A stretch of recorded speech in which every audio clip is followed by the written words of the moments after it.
तो फ्रेंड्स, हमारे YouTube channel exam booster में आपका स्वागत है। और हम आज इंडियन ज्योग्राफी के बारे में चर्चा करने जा रहे हैं। सब लोग ध्यान से सुनिए। और आज का ये टॉपिक है, बताइए भारत किस महादेश में अवस्थित है? एशिया महादेश। बताइए एशिया महादेश के उत्तर में कौन सा देश है? एशिया महादेश के उत्तर में कौन क्या है? एशिया उत्तर में हिमालय है। हिमालय पर्वत। अब बताइए, एशिया नहीं सर, एशिया के उत्तर में हिमालय नहीं है। हिमालय है और दक्षिण में एशिया के दक्षिण में हिंद महासागर है। ठीक, चलिए भारत है। भारत में कुल कितने राज्य हैं? 28 राज्य हैं और 8 के साथ सिर्फ प्रदेश हैं। बताइए भारत पूर्णतः किस गोलार्ध में अवस्थित है? उत्तरी गोलार्ध में। उत्तरी गोलार्ध में है। बताइए भारत का मुख्य भूभाग का अक्षांशीय विस्तार के बारे में क्या है? अक्षांशीय विस्तार ये हो जाएगा 8 डिग्री 4 मिनट से लेके 37 डिग्री 6 मिनट तक। ठीक है। तो भारत का देशांतरीय विस्तार के बारे में यह भारत का देशांतरीय विस्तार हो जाएगा 67 से लेकर 68 डिग्री 7 मिनट से लेके 97 डिग्री 25 पूर्वी देशांतर के मध्य है। बताइए भारत में उत्तर से दक्षिण विस्तार कितना है? 33 14 ये 29 33 32 14 है। 32 14 है। पूरा पश्चिम 29 33 है। ठीक है। बताइए विश्व का कितना % भूमि अपना भारत के पास है? 7%। 2.4% है। और बताइए विश्व का कितना आबादी हमारे भारत में? 17.5% में। जनसंख्या की दृष्टि से विश्व का नंबर 1 देश कौन सा है? चाइना है। अभी भारत हो गया। अभी भारत हो गया है। चाइना ही है 11 तक। ठीक है। अब बताइए भारत की जलवायु या समुद्री सीमा से कितना देश लगे हुए हैं? समुद्री सीमा से 9 बजे 7 लगे हुए हैं। जलीय या समुद्री सीमा से 7 देश लगे हुए हैं। अब बताइए भारत और श्रीलंका को अलग करने वाले मन्नार की खाड़ी है और एक है पाक जल। बताइए डुरंड रेखा किसके किसके बीच है? अफगान भारत वैसे लेता है, भारत पाकिस्तान लेता है। भारत पाकिस्तान। अब बताइए, और ये है रेड क्लिफ रेखा और मैकमोहन रेखा किसके किसके बीच है? चाइना तो चीन। भारत चीन के बीच पाकिस्तान लेता है। ठीक है। अब बताइए मैकमोहन रेखा का निर्धारण कब किया गया था?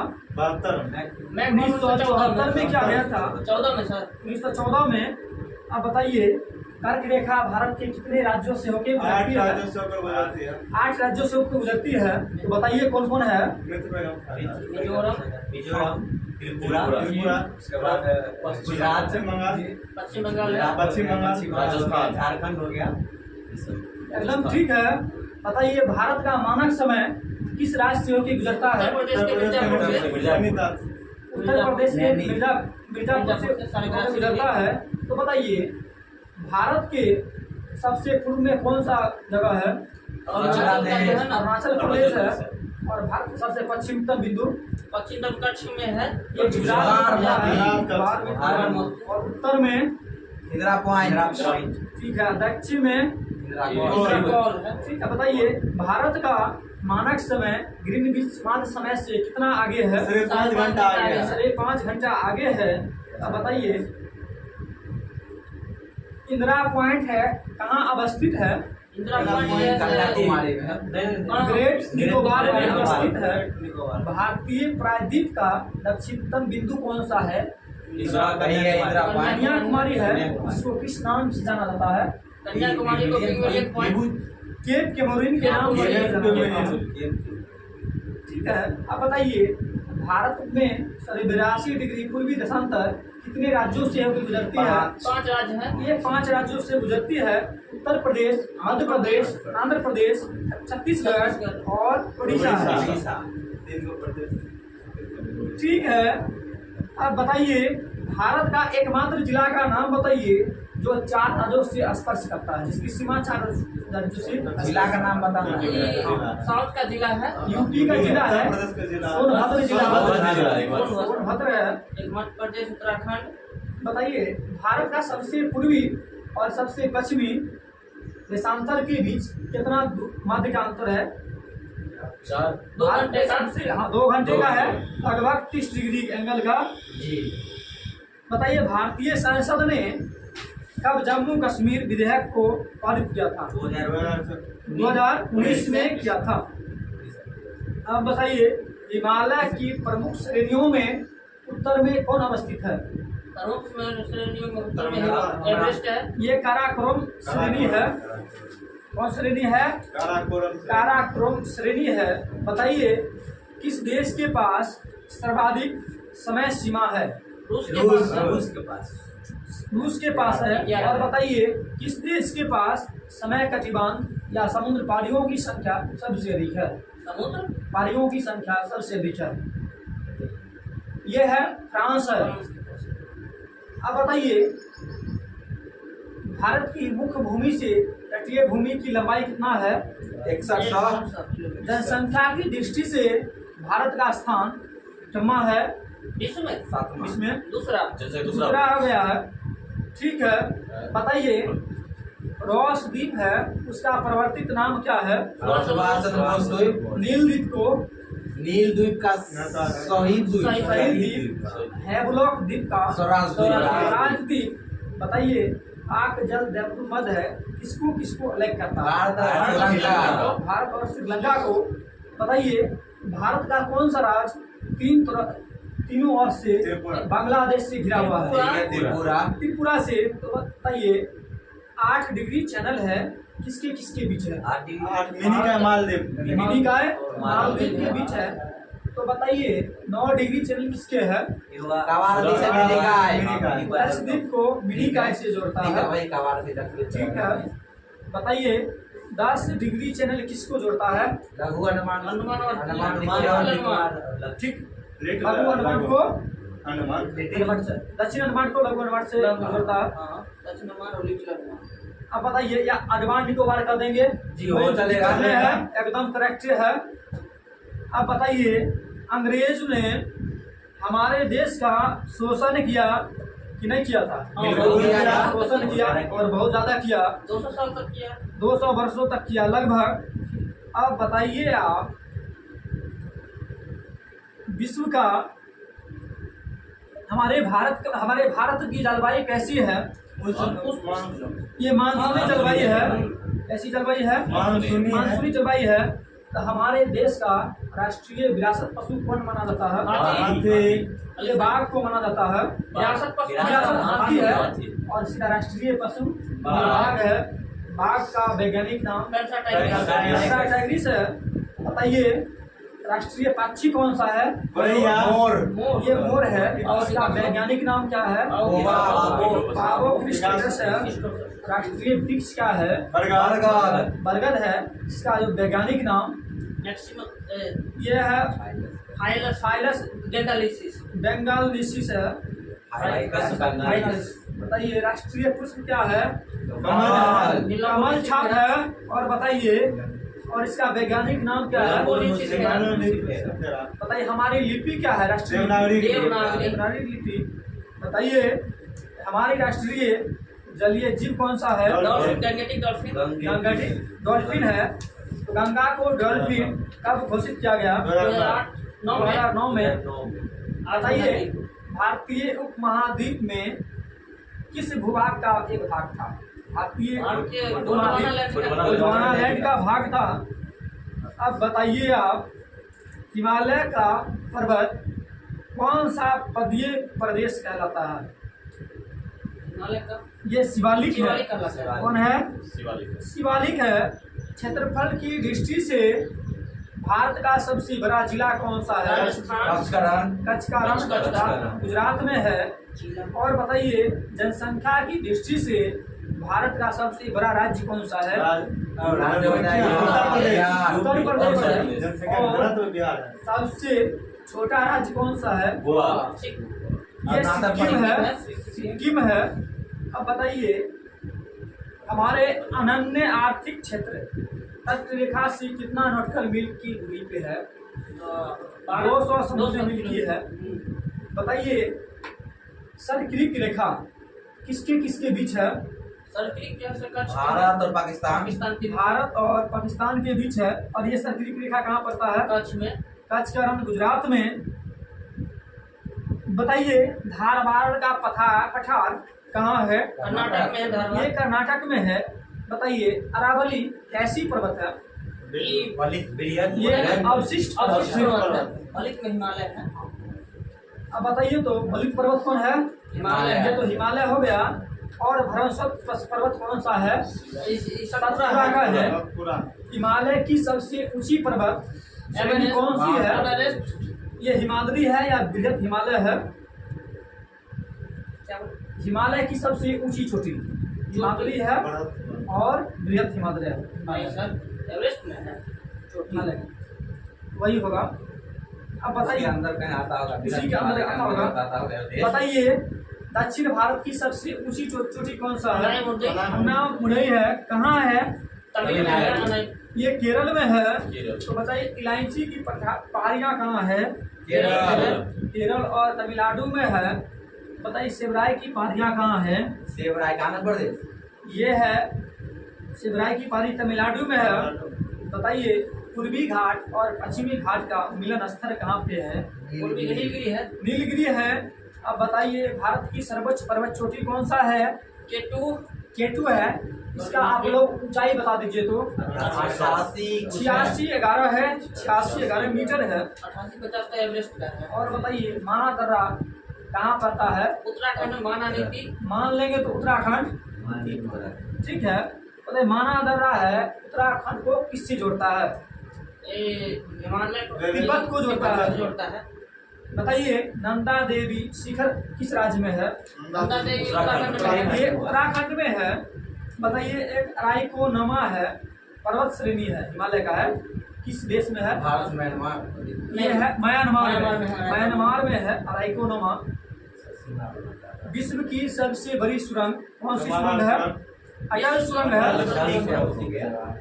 किसको किसको जोड़ता है? रोहतांग को जोड़ता है। लेह को मनाली से जोड़ता है। लेह का मनाली। नाथुला दर्रा कहाँ है? सिक्किम में है। सिक्किम में है। तो रोहतांग दर्रा कहाँ पे है? ये एचपी में है। बताइए आप दंडकारण्य क्षेत्र कहाँ पड़ता है? दंडकारण्य ये छत्तीसगढ़ में पड़ता है। और बताइए नवीन जलोढ़ मिट्टी को क्या कहते हैं? खादर बोलते हैं। खादर कहते हैं। और ये मिट्टी उपजाऊ होती है या नहीं बहुत होती है? ज्यादा उपजाऊ होती है। उपजाऊ होती है। और पुरानी जलोढ़ मिट्टी को क्या कहते बांगर हैं? बोलते हैं। बांगर कहते हैं। तो बताइए बांगर मिट्टी को दूसरा और किस नाम से जाना जाता है? बांगर को इसको भूर नाम से जाना जाता है। किस नाम से? भूर नाम से। अब बताइए गेहूं उपजाने के लिए उपयुक्त मिट्टी कौन सा है? दोमट मिट्टी है। इसको लोएम सोइल कहते हैं। अब बताइए अरावली का सर्वोच्च शिखर माउंट आबू कहाँ स्थित है? राजस्थान में है। राजस्थान में है। जिसका ऊंचाई बता दीजिएगा आप लोग। 1722 मीटर है। शिखर का है। अब बताइए लक्षद्वीप कहाँ है? किस सागर में है? अरब सागर में। ये अरब सागर में है। अब बताइए कोरी क्रीक कहाँ है? कोरी क्रीक ये कच्छ का रण में ही है। सर क्रीक है या कोरी क्रीक, दोनों कच्छा का रण गुजरात में है। बताइए मालेसिस बेसिन से किस राज्य को जाना जाता है? मिजोरम को जाना जाता है। अब बताइए इस बार का अपना प्रदेश किस राज्य को नाम से जाना जाता है? ये है केरल को जाना जाता है। ठीक है। अब बताइए भारत में सर्वाधिक वर्षा किस मानसून से होती है? दक्षिण पश्चिम मानसून से होती है। और भारत में मानसून कब प्रवेश करती है? 15 जुलाई में प्रवेश करती है। कहाँ से प्रवेश करता है? ठीक है। अब बताइए बिहार में चलने वाली गर्मी के मौसम में लू भरी आंधी को क्या कहते हैं? लू लू बोलते हैं। कहते हैं, मतलब गर्मी ज़्यादा होता है उसको लू कहते हैं, लू कहते हैं। इसके लिए कोई बात नहीं है। बंगाल में काल में बताइए, पश्चिम बंगाल और असम में ग्रीष्म ऋतु में चलने वाली पवन को क्या कहते काल हैं? बैसाखी बोलते हैं। पश्चिम बंगाल को काल बैसाखी कहते हैं और चाय असम में बरसा आसाम में चाय वर्षा कहते चाय हैं। और बताइए, हाँ हाँ चेरी ब्लॉसम, चाय नहीं वर्षा। कॉफी के लिए कहते हैं, कर्नाटक में कहते हैं चेरी ब्लॉसम कहते हैं। एकदम करेक्ट जवाब है। बताइए, केरल और उत्तर प्रदेश में गर्मी के समय जो वर्षा होती है उसको क्या कहते हैं? केरल उसको आम्र वर्षा आम्र कहते कहते हैं। हैं।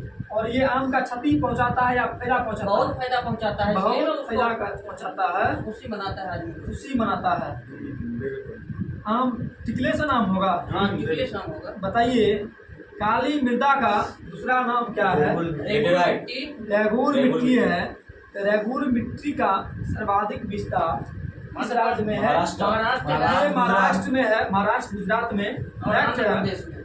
बताइए, लाल मिट्टी का लाल रंग किसके कारण होता है? आयरन सल्फेट के कारण। आयरन ठीक है, ऑक्साइड के कारण होता है, लेड ऑक्साइड के कारण होता है, आयरन ऑक्साइड के कारण आयरन होता ऑक्साइड के कारण। है। बताइए, कपास की खेती के लिए उपयुक्त मिट्टी मानी जाती है? Black soil.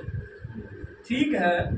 बताइए, मृदा में की उर्वरता बढ़ाने के लिए किसका प्रयोग किया जाता है? उर्वरक का प्रयोग किया जाता है। और उर्वरक में कौन सा फसल लगाया जाता है? उसमें दाल लगा सकते हैं। दलहनी फसल लगाएंगे बढ़ाने के लिए। बढ़ाने के लिए। बताइए, गंगा के मैदान की पुरानी जलोढ़ मृदा क्या कहलाती है? वही बांगर। बताइए, अम्लीय मृदा कृषि योग्य नहीं है, उसमें कौन चीज मिला के चूना उसको डालेंगे। ठीक किया जा सकता है? चूना मिला चूना के। मिला के। और क्षारीय मृदा भी खेती करने लायक नहीं है, तो उसमें जिप्सम मिला देंगे। उसमें जिप्सम मिला देंगे। ठीक है। जी। बताइए, पश्चिमी राजस्थान की मृदा में किस चीज की कमी के कारण अच्छी खेती नहीं होता है? उसमें देखिए कैल्शियम की कैल्शियम कमी की के कमी कारण। होता है। बताइए, मरुस्थलीय मृदा में किस पोषक तत्व का अभाव होता है? खनिज लवण का। यह है नाइट्रोजन का अभाव होता है। अब बताइए, मृदा अपरदन को किस प्रकार से रोका जा सकता है? पेड़ पौधा पेड़ पौधा लगा लगाकर एकदम पेड़ पौधा लगाएंगे और मृदा को बढ़ाएंगे। गाय भैंस का चारण कम करके। एकदम करेक्ट है।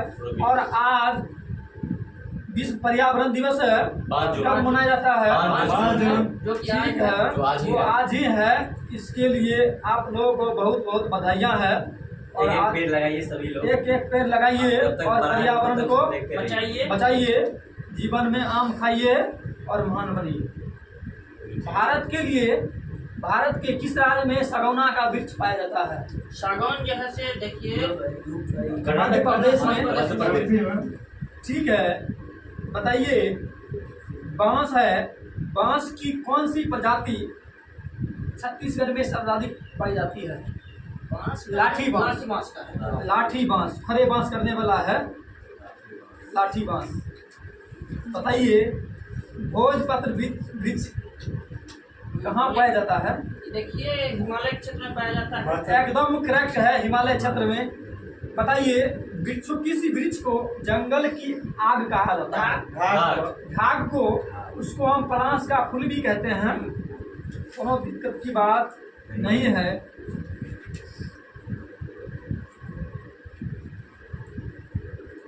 अब बताइए, जीवाश्म नेशनल पार्क जीवाश्म मध्य प्रदेश में है। जी मैं जीवाश्म ठीक है एमपी सर। ये एमपी में है। कान्हा किसलिए मध्य प्रदेश में है। एमपी में। और बताइए, कहाँ किसलिए? बांदीपुर बांदीपुर कर्नाटक में है। चलिए हो गया, आप पूछिए अच्छा से। बताइए, भारत का सबसे बड़ा वनस्पति उद्यान कौन सा है? Jim Corbett national park. ठीक है, कोलकाता में है। जिम कॉर्बेट नहीं है, वो कोलकाता में है। अब चलते हैं। भारत का सबसे बड़ा वनस्पति पार्क है पूरा नाम है एरन पार्क। ना, ना, जो कोलकाता में है।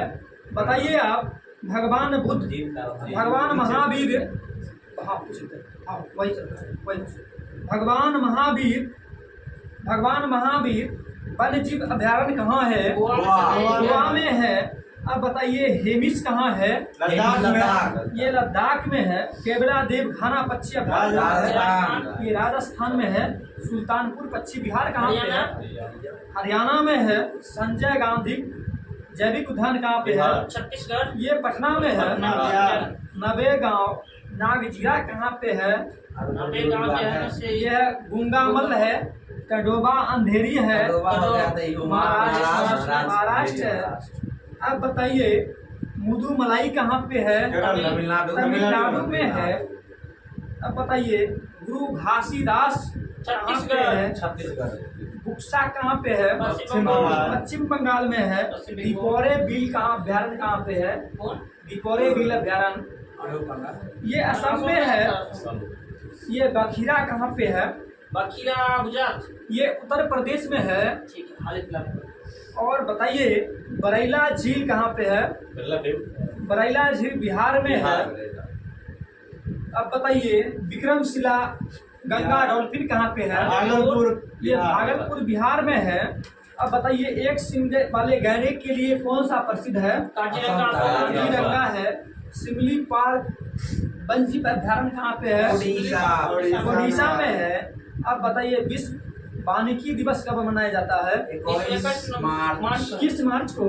तो जल दिवस कब मनाया जाता है? 22 मार्च को। तो पृथ्वी दिवस कब मनाया जाता है? 22 अप्रैल है। 22 मार्च को। 22 अप्रैल को। ठीक है। अब बताइए विश्व मौसम विज्ञान दिवस कब मनाया जाता है? 23 मार्च को। विश्व विरासत दिवस कब मनाया जाता है? 18 अप्रैल। ठीक है। विश्व स्वास्थ्य दिवस कब मनाया जाता है? 7 अप्रैल। 7 अप्रैल को। तंबाकू मुक्ति दिवस कब मनाया जाता है? 31 मई को। अब बताइए मानवाधिकार दिवस कब मनाया जाता है? 10 दिसंबर को। विश्व जनसंख्या दिवस कब मनाया जाता है? 11 जुलाई को। अब बताइए गिर वन्यजीव अभयारण्य कहाँ पे है? ये गुजरात में है। गुजरात में है। अब बताइए भारत की सबसे बड़ी तथा लंबी नदी कौन सी है? गंगा नदी है। ब्रह्मपुत्र नदी तिब्बत नदी में किस नाम से जाना जाता है? सांगपो के नाम से जानी जाती है। अब बताइए गंगा नदी का उद्गम स्थल कहाँ पे है? गंगोत्री है गौमुख से। और ब्रह्मपुत्र का ब्रह्मोत्री है। मानसरोवर झील के ब्रह्मोत्री से है। बताइए गंगा नदी के तट पे बसा हुआ सबसे बड़ा शहर कौन सा है? ये कानपुर है। और अपना पटना है। किस नदी के किनारे बसा हुआ है? गंगा और सोन के संगम पे बसा हुआ है। बताइए सिंधु ब्रह्मपुत्र और सतलज नदी का उद्गम स्थल कहाँ से है? अमरकंटक। ये तिब्बत से है। और बताइए बद्रीनाथ मंदिर किस नदी के तट पे है? अलकनंदा के है। अलकनंदा और मंदाकिनी के संगम पर कौन बसा हुआ है? ये रुद्रप्रयाग है। और अलकनंदा और भागीरथी के संगम पे अभी देवप्रयाग है। अब बताइए गंगा और यमुना के संगम पे गंगा और यमुना के संगम पर सीधा प्रयाग है। और बताइए त्रिवेणी नहर में किस नदी से पानी आता है? ये गंडक नदी से आता है। सबसे अधिक मार्ग बदलने वाली नदी कौन सी है? ये कोसी है। अब बताइए छोटा दामोदर नदी है उसका उद्गम स्थान कहाँ से है? छोटा नागपुर का पठार है। तो बताइए छोटा नागपुर का पठार कहाँ पे है? झारखंड में है। झारखंड में है।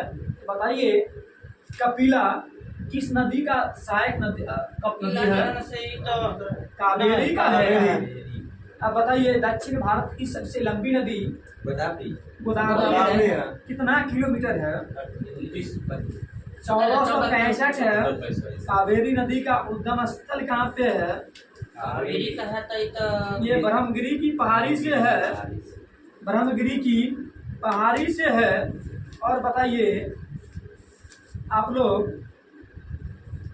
गंगा नदी पर निर्मित महात्मा गांधी सेतु किस राज्य में है? बिहार। बिहार राज्य में है और इसकी राजधानी पटना है। ठीक है, बताइए किस नदी को विश्वास घाती नदी के नाम से भी जाना जाता है? विश्वास घाटी नदी के रूप में इसको बोलते हैं। कोसी। ये हुगली नदी को हुगली है। बताइए बंगाल का शोक किस नदी को माना जाता है? दामोदर को। दामोदर को। और झारखंड का शोक? झारखंड का शोक तो इसको बोलते हैं। सभी। दामोदर को ही बोलते हैं। दामोदर का है। बंगाल का शोक महानदी है। आप बताइए बिहार का शोक? महानदी है, हाँ, उड़ीसा का। बिहार का शोक कोसी है। और बताइए दामोदर है दोनों का, बंगाल और उसका। चीन का शोक? हुआंगो नदी है, पीली नदी। हांगहो नदी है। बताइए असम और अरुणाचल प्रदेश के बीच सीमा बनाती है कौन सी नदी? एकदम सही है, संकोश नदी है। और बताइए पणजी है गोवा की राजधानी, किस नदी के किनारे है? मांडवी के किनारे है। अब बताइए दूध सागर बांध जलप्रपात है किस नदी के किनारे है? मांडवी नदी के किनारे है। बताइए पुलिकट झील कहाँ पे है? आंध्र प्रदेश। ये आंध्र प्रदेश में है। और बताइए कृषि के क्षेत्र में महान क्रांति जिसे हरित क्रांति कहा जाता है कब हुआ? 66-67। बताइए हरित क्रांति के कौन थे बिहार में भारत में प्रतिनिधित्व? MS स्वामीनाथन थे। और बताइए भारत में रासायनिक उर्वरकों को सबसे बड़ा उपभोक्ता राज्य कौन सा है? ये उत्तर प्रदेश है और महाराष्ट्र है। बताइए चावल की कृषि के लिए कितना वर्षा होना अनिवार्य है? 100 सेंटीमीटर। 100 सेंटीमीटर से अधिक और 25 डिग्री सेल्सियस टेम्परेचर रहना चाहिए। बताइए कल्याण किसकी फसल का किस्म है? धान का। कल्याण है पत्ता गोभी का है। पत्ता गोभी। और कल्याण सोना किसकी है?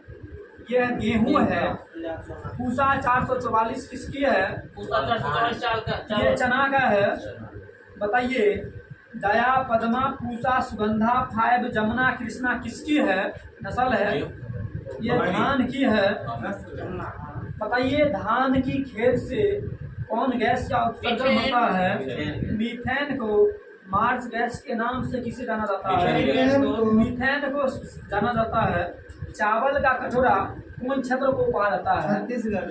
कृष्णा गोदावरी डेल्टा क्षेत्र को कहा जाता है। बताइए ऐसी फसल का नाम बताइए जो तीनों में की जाती, खरीफ रबी और जायद दोनों में चलती है। मक्का है। बताइए खाद को भंडारण के लिए कितना % नमी का होना अनिवार्य माना गया है? 10%। 14%। 10%। बताइए भारत के किस राज्य को शक्कर का कटोरा कहा जाता है? हमारे यूपी कहा जाता है। बताइए सदाबहार क्रांति किससे संबंधित है? सदाबहार क्रांति है तो कृषि उत्पादन को दोगुना करने से लाल क्रांति का संबंध किससे है? टमाटर उत्पादन। टमाटर से है और मांस उत्पादन। और मांस से है। बताइए गुलाबी क्रांति का झींगा मछली से। प्याज और झींगा मछली से है। गोल गोल क्रांति का लालू जी। आलू जी से है। ठीक है, बताइए आप श्वेत क्रांति का संबंध किससे है? दूध उत्पादन। दूध से है। बताइए चाय बोर्ड का मुख्यालय कहाँ है? चाय बोर्ड बोले तो कोलकाता में है। बताइए भारतीय दलहन अनुसंधान संस्थान कहाँ है? दलहन कानपुर। ये कानपुर में है। भारतीय मस्तिष्क अनुसंधान संस्थान कहाँ है? ये है गुरुग्राम में है। गुरुग्राम हरियाणा में है। अब बताइए हम लोग जो खेती करते हैं तो बताइए कुमार खेती किस क्षेत्र में प्रसिद्ध है? कुमार खेती ये पश्चिमी घाटी में है। और बताइए अब बताइए दीपा छत्तीसगढ़ और अंडमान निकोबार में है। दीपा नाम है, दीपक जी नाम नहीं है। ठीक है। और आप बताइए झूम खेती कहाँ विकसित है? झूम खेती ये ठीक है उत्तर पूर्वी राज्यों में है। उत्तर पूर्वी राज्यों को 7 बहनों की क्लस्टर्स कहा जाता है। बताइए काला सोना के नाम से किस मसाला को जाना जाता है? काला सोना। ये काली मिर्च को काली जाना मिर्च। जाता है। सोना अब बताइए, मसाला पूछिए। अब बताइए, दालों की रानी किसको माना मसूरी। जाता है? मसूर। मसूरी को। और दालों का राजा चना। चना है। अब बताइए, फसलों की रानी कौन सी है? गेहूँ। मक्का है। अब बताइए, बिहार में मक्कागिरी किसे कहा जाता है? बेगूसराय। बेगूसराय को कहा जाता है। गरम मसाला जिसको हम सब्जी में उपयोग करते हैं अधिकतर, विश्व में सबसे अधिक उत्पादन किस राज्य में होता है? केरल में। प्रदेश। केरल में होता है। अभी मध्य प्रदेश। अब बताइए, उत्तराखंड में उगाया जाने वाला अनाज मजुआ जिसको कोदो कहा जाता है, मरुआ जिसको कोदो कहा जाता है, उसका निर्यात किस देश में किया जाता है? अमेरिका में। ये जापान में। जापान। बताइए, विटामिन सी का उच्चतम स्रोत कौन सा है? कोई महुआ है। आंवला है। आंवला है। और सेकंड स्थान पे अमरूद है। ललित किस फसल की प्रजाति है? अमरूद का। एकदम अमरूद की है। ललित। बताइए, गेहूं उत्पादन में पहला स्थान किस राज्य का है? गेहूँ उत्तर उत्तर प्रदेश। प्रदेश सही। उत्तर प्रदेश है। बताइए, पशु जनगणना कितने साल पे की जाती है? 10 साल पर। 4 साल पे की जाती है। मुर्गी के अंडे का कवच कौन चीज का बना होता है? कैल्शियम कार्बोनेट का बना होता है। विश्व में सबसे अधिक अंडा देने वाली मुर्गी की नस्ल कौन सी है? सर्वाधिक लेग हॉर्न है। लेबर। विश्व में दूध उत्पादन में पहला स्थान रखने वाला देश भारत। अपना प्यारा देश भारत भारत है। है। इसमें सबसे ज्यादा कौन पशु का योगदान है? भैंस का। ये भैंस का दूध का है। भैंस का है। बताइए, बकरी अनुसंधान केंद्रीय बकरी अनुसंधान संस्थान कहाँ पे है? मखदूम कहाँ पड़ता है? हरियाणा में। ये उत्तर प्रदेश में पड़ता है। इज्जत नगर रायबरेली सब। ठीक है। आप बताइए, ऊर्जा के बारे में। भारत में सौर ऊर्जा का स्रोत कैसा स्रोत है? नवीकरणीय स्रोत है या नवीकरणीय स्रोत अनवीकरणीय? एकदम नवीकरणीय स्रोत है। ठीक है। इसी के साथ आज का जो टॉपिक यहीं पे खत्म करते हैं और एक क्वेश्चन पूछ रहे हैं जिसका जवाब आप लोग कमेंट बॉक्स में दीजिएगा। आपसे पूछ रहे हैं, भूरा कोयला के नाम से किसे जाना जाता है? और आप लोग कमेंट में। तब तक के लिए बाय बाय। Bye bye. ठीक है, मिलते हैं नेक्स्ट वीडियो में।